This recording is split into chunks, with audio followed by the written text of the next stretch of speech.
Get me out of my mind. It makes me sing like that.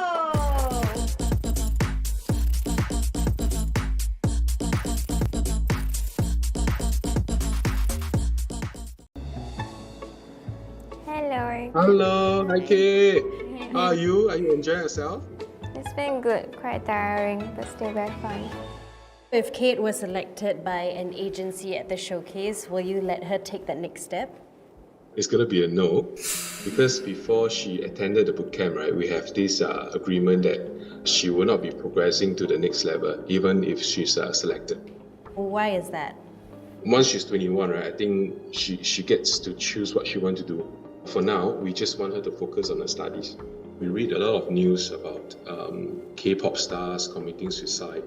Social media is a very tough environment. You get a lot of nasty comments. So I think we have to protect her as a parent. Why did you agree to send her to the boot camp? I was quite reluctant. I discussed with my wife, and we think that it's only fair that we give her a chance to experience it. But the condition is that she has to be able to do well in her study, in her Sec 2 level, and she did well. Hai kalian generasi yang haus literasi. Masih nyambung sama Korea Selatan, gue mau ngebahas juga isu yang lagi cukup rame soal audisi idol under 15 yang terjadi di Korea Selatan.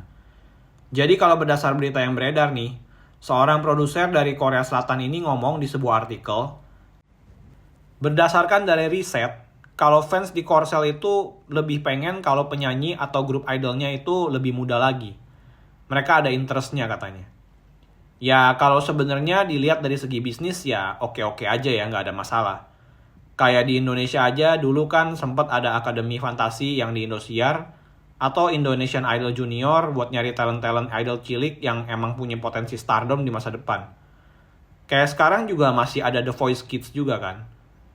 Terus kan juga sebenarnya banyak juga ajang kompetisi yang emang partisipannya tuh anak-anak di bawah umur semua.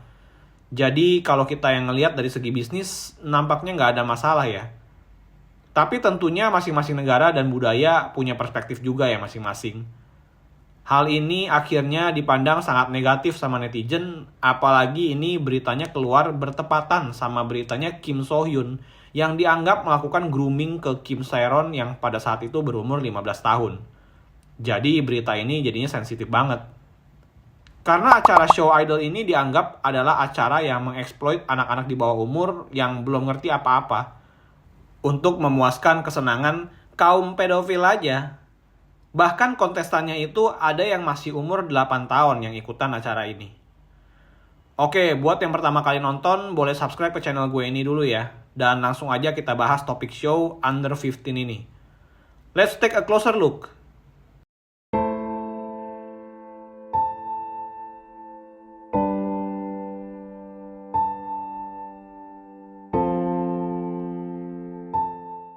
Sebuah acara survival show yang bernama Under 15 ini lagi kena cukup banyak backlash terutama di sosial media. Karena di acara ini, kontestan-kontestannya itu umurnya di antara 3 sampai 15 tahun. Dan bahkan yang paling muda buat ikutan acara ini, itu katanya umurnya 8 tahun ya. Yang kira-kira berarti dia masih sekolah di kelas 3 SD. Oke, sekarang kita mulai dulu dengan acara yang namanya Under 15 ini. Sebenarnya nih, ini show apa? Jadi acara Under 15 ini tuh adalah sebuah acara reality survival show yang tujuannya itu memproduksi sebuah girl group generasi kelima yang bakal dipromoin buat jadi icon baru di dunia K-pop. Acara ini diproduksi sama Krea Content Studio yang websitenya super duper sus banget, kayak nggak ada info apa-apa selain link sign in. Cuma kalau dari Instagramnya itu memang mereka tampak lebih aktif ya dari segi update kontestan-kontestannya. Di acara ini bakalan ada 59 kontestan-kontestan yang akan berpartisipasi. Dan dari 59 anak ini, seperti survival show lainnya, mereka bakalan berkompetisi sampai nanti dari berdasarkan popularitas dan voting, itu terpilih beberapa kontestan idol yang paling supreme yang bakal dijadiin satu grup idol sebagai pemenang. Nah, di kompetisi ini, semuanya kontestannya itu kan cewek ya. Jadi emang targetnya itu buat diproduksi jadi girl idol atau girl band member. Dan gak ada yang cowok-cowok. Oke, dari situasi ini gue jadi penasaran sih tentang fanbase-nya. Karena yang kita tahu kebanyakan itu biasanya kalau para fans-fans K-pop ini adalah wanita kan. Apalagi kalau grup boyband Korea kayak BTS, itu nggak usah ditanya. Udah pasti kaum wanita yang persentasenya lebih banyak. Secara dari statistik, dari total 400.000 responden yang diambil dari berbagai negara, termasuk dari Indonesia, Meksiko, Amerika, bahkan Filipina, itu rata-rata totalnya 86,34% itu adalah wanita yang penyuka BTS. Sedangkan yang laki-laki itu 11,3%. Kalau kalian ada yang ngeh dan ngitung ini nggak 100%, ya karena memang sisanya itu yang ngefans adalah dari kaum non-binary ya, kaum woke. Oke, jadi sekarang kalau gue lihat khusus nih untuk girl band, itu gue coba cari tahu sih seberapa besar sebenarnya potensi para laki-laki buat ngedengerin atau nontonin video grup idol cewek ini. Dan setelah gue cari tahu, memang untuk populasi yang menyukai girl band, itu memang tetap didominasi sama cewek ya penyukanya. Tapi jumlah persentase laki-laki yang suka sama girl band ini lebih banyak daripada boy band ternyata. Karena kalau tadi gue bilang laki-laki yang ngefans sama BTS itu adalah sekitar 11%-an, ini yang suka sama grup-grup girl band yang gue listing di video ini nih, rata-rata mencapai 2 kali lipatnya. Bahkan 3 kali lipat, yaitu sekitar 20-30%-an. Yang artinya dugaan gue bener, kalau girl band itu memang pasti lebih targeting itu berusaha penetrasi ke para market cowok sebagai target marketnya. Oke, sekarang hubungannya sama show Under 15 ini apa? Nah, yang ditujukan jadi idol ini kan sudah pasti para anak-anak perempuan yang masih remaja, yang sudah pasti ditargetin untuk mengambil pasar cowok. Ini menurut gue jadi salah satu alasan kenapa acara show ini ditentang abis-abisan sama para netizen. Walau produsernya yang ngebuat acara ini tuh bisa dibilang udah ternama juga ya, yaitu produser yang namanya So Hye-jin, yang emang sebelumnya udah pernah produksi acara show yang bernama Miss Trot dan Mr. Trot. Sebuah acara reality show juga, cuma spesifiknya itu acara ini mencari penyanyi musik dengan genre trot music ya. Dan acara ini tuh bahkan mencapai 18% dalam rating televisi, yang bisa dibilang itu gede banget. Karena rata-rata rating TV udah mencapai 10% itu udah puji Tuhan ya. Nah, jadi sebenarnya produsernya ini bisa dibilang cukup capable lah dalam memproduksi acara-acara jenis survival show. Dan dia pun juga bisa dibilang terinspirasi ketika melihat marketnya. Dan yang pasti dia udah riset juga ya. Karena dia berani statement dan bilang kalau para fans itu pengen penyanyi yang lebih muda lagi. Penyanyi yang dia maksud di sini tuh adalah idol ya. Jadi kalau idol, ekspektasi yang harus kalian tahu tuh bukan cuma suara aja, tapi juga pasti dari cara dansanya, koreografinya, outfit yang mereka pakai, dan persona yang mereka harus tampilin di atas panggung. Jadi dia pun itu ngelihat kesuksesan sebuah girl band yang bernama New Jeans, yang emang median umurnya itu ada di angka 16,4 tahun.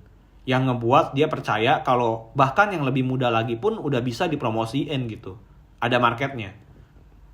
Nah, kalau sekarang kita bandingin sama acara survival show yang biasanya ada di negara lain, kayak contohnya Indonesia, kayak acara-acara Indonesian Idol Junior gitu, The Voice Kids, atau bahkan di negara Amerika yang cukup aware sama permasalahan pedofil dan eksploitasi anak-anak juga di bawah umur, itu mereka juga tetap berani kok buat hosting American Idol Kids. Jadi kenapa acara Under 15 ini kena backlash?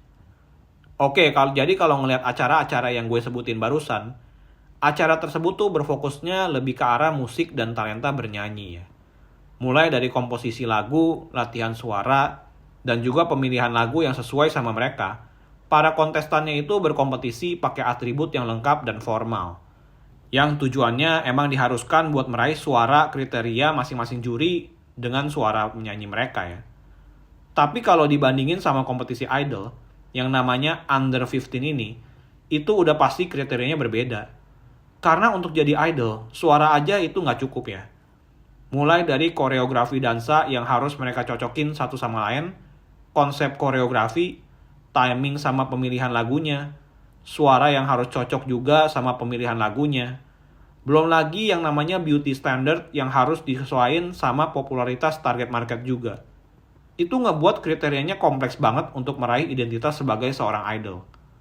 Itu sebabnya juga pemilihannya ini nggak cuma untuk satu orang pemenang, tapi lebih ke arah beberapa kontestan yang nantinya akan digabungin jadi satu girl group baru nih. Terus yang ngebedain lagi, yang jelas sesi training yang dilakukan itu udah pasti bukan dari segi suara doang, tapi juga dari koreografi secara fisik. Yang artinya fisik mereka secara overall juga harus bagus dan dilatih terus. Pola makan mereka juga harus lebih teratur lagi.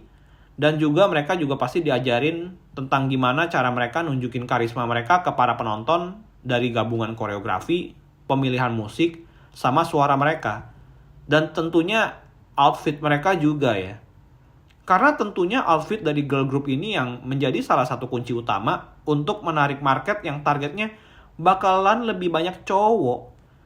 Makanya kalau kalian lihat dari video-video klip yang ditayangin juga, itu outfitnya udah kelihatan dewasa dan emang treatmentnya itu udah kayak idol beneran. Kayak nggak ada special treatment walaupun umurnya masih di bawah 15 tahun. Jadi emang dari hal-hal ini yang ngebuat show Under 15 ini jadi isu besar ya buat para publik. Belum lagi dari jam kerja dan jam latihan, terus juga dari segi etika moral juga ya. Dan nggak cuma dari isu itu aja, tapi isu dari acara yang bakal tayang di tanggal 31 Maret 2025 ini, itu tuh keluarnya pas banget sama insidennya Kim So Hyun yang dianggap melakukan grooming terhadap Kim Sae-ron ya. Ya jadinya para publik yang udah sensitif terhadap masalah eksploitasi anak di bawah umur, makin emosi lagi ngelihat ada acara survival show yang kontestannya di bawah umur semua ya. Bahkan ada yang umurnya itu masih 8 tahun ya, kelas 3 SD. Yang mungkin kalau disuruh ilmu perkalian dan pembagian matematika, itu juga masih belum lancar gitu. Apalagi pas banget ya, isu waktu Kim So Hyun sama Kim Sae-ronnya ini mulai pacaran, itu tuh pas banget Kim Sae-ron waktu umur 15 tahun. Dan ini acaranya Under 15 pula maksud gue. Ya walau tentunya kalau kita mengambil perspektif dari para kontestan dan para orang tuanya ya. Ya pastinya mereka yang memang punya mimpi sebagai idol, ini dipandang sebagai kesempatan emas. Karena balik lagi, public opinion belum tentu jadi pendikte yang harus benar-benar diikutin. Karena para kontestan dan keluarganya ini pasti punya motivasi pribadi juga ya. Dan sampai sejauh ini sih belum ada kabar kalau acara ini bakal di-cancel. Jadi kita lihat aja nanti bakal tayang atau enggak. Dan gue juga udah berusaha ngulik juga, apakah nantinya entertainment agency kayak SM Entertainment atau Hibe, contohnya ya, itu bakal ngambil pemenang-pemenang dari acara ini buat langsung jadi girl group baru. Karena kalau melihat secara partnership sejarah sebelumnya ya, partnership antara agency talent sama survival show itu tuh memang sering terjadi. Jadi setelah talent show ini mengumumkan pemenangnya, biasanya para pemenangnya itu langsung desain ke talent agency yang udah partnership sama mereka. Dan kalau masih ngomongin produksi idols di bawah umur ya, sebelumnya pun SM Entertainment juga udah pernah pengen bikin sekolah idol di agensi mereka. Kayak program buat jadi idol sebelum lulus sekolah lah. Walau kena backlash juga sih ya. Karena banyak yang berpendapat mendingan mereka selesaiin sekolahnya dulu. Karena memang rata-rata negara Asia itu memandang penting pendidikan. Dan memang kalau secara logika, New Jeans saja kan rata-rata umurnya waktu mereka debut itu di sekitaran angka 16,4 tahun. Jadi memang ada pasarnya untuk penyanyi-penyanyi idol muda ini. Tapi sampai saat ini belum ada agensi yang berani menyatakan secara publik kalau mereka tuh partnership sama acara Under 15 ini. Ya pastinya karena takut ada isu backlash juga ya mungkin. Jadinya mereka mendingan diem dan tidak terasosiasi dengan hal ini ya. Pastinya isu ini jadi pertentangan banget karena secara etika ya memang agak sus ya tujuannya. Belum lagi yang namanya industri produksi idol itu udah banyak cerita-cerita yang buruk buat para idolnya. Mulai dari jadwal yang penuh banget, belum lagi secara fisik mereka harus terus-terusan training dari segi koreografi, dan juga ngejaga berat badan ideal, yang bahkan udah nggak aneh kalau idol-idol ini mendadak pingsan atau lemes waktu manggung. Terus belum lagi nggak cuma secara fisik aja, tapi secara mental juga pasti mereka dapat pressure untuk tampil sempurna, supaya fans-fans yang udah mereka dapetin tuh nggak kecewa. Jadi kayak emang environment mereka juga udah high level stress juga. Udah dari segi jadwalnya, dari physical trainingnya, terus mesti ngadepin fans juga. Semuanya super high stress lah. Gak heran juga ada beberapa idol yang gak tahan dan akhirnya gak ngelanjutin mimpinya. Dan bahkan ada yang bunuh diri juga. Ini sampai ngebuat Departemen Kebudayaan Korea Selatan itu berusaha ngeluarin kebijakan buat ngelindungin hak dari para idol ini. Terutama yang masih di bawah umur. Yang ngebatasin jam kerja para idol ini berdasarkan umur. Kayak sebelumnya, para artis di bawah 15 tahun itu bisa kerja selama 35 jam per minggu. Dan kalau di atas 15 tahun itu 40 jam per minggu. Tapi di kebijakan barunya, umur di bawah 12 tahun itu cuma boleh 25 jam per minggu dengan maksimal 6 jam per hari. Terus umur 12-15 tahun itu 30 jam per minggu dengan maksimal 7 jam per hari. Dan umur 15 ke atas itu 35 jam per minggu dengan maksimal 7 jam per hari. Pastinya ini semua dibuat untuk mencegah para idolnya overtraining dan juga supaya kondisi mental mereka tetap oke lah ya. So, jadi itu semua ya perspektif yang gue bisa kasih tentang isu skandal Under 15 ini. Kalau menurut gue pribadi emang agak berbahaya ya. Walau memang ada marketnya, tapi harus diingat kalau setiap budaya di berbagai negara itu beda-beda. Belum lagi dari setiap bisnis entertainment, landscape-nya juga beda-beda.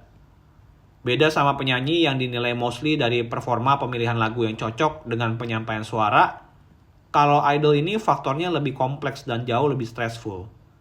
Karena mereka bukan harus mengasah kualitas suara aja, tapi juga koreografi, sama gimana cara mereka tetap fokus ke arah fans supaya ngebangun koneksi yang real sama fansnya. Dan ditambah lagi, mereka pasti harus pakai outfit busana yang agak terbuka. Yang pastinya untuk mamerin tubuh ideal mereka, dan juga nunjukin beauty standard yang lebih tinggi daripada warga normal ya. Dan inilah yang ngebuat isu ini menjadi isu besar ya. Karena acara Under 15 ini dianggap hanya untuk memuaskan keinginan lelaki hidup belang dan para pedofil. Dan juga kalian bayangin juga, kalau pressure sebesar ini tuh ditaruh di bahu para kontestan yang bisa dibilang masih butuh pengalaman dan bimbingan sebelum mereka masuk ke dunia ini. Dan dunia entertainment pun juga ya pasti udah otomatis lelaki hidung belangnya juga udah banyak pasti. Cuma ya pastinya semua balik lagi ke para kontestan dan orang tuanya ya. Seberapa ambisius dan seberapa besar keinginan mereka untuk menjadi seorang idol.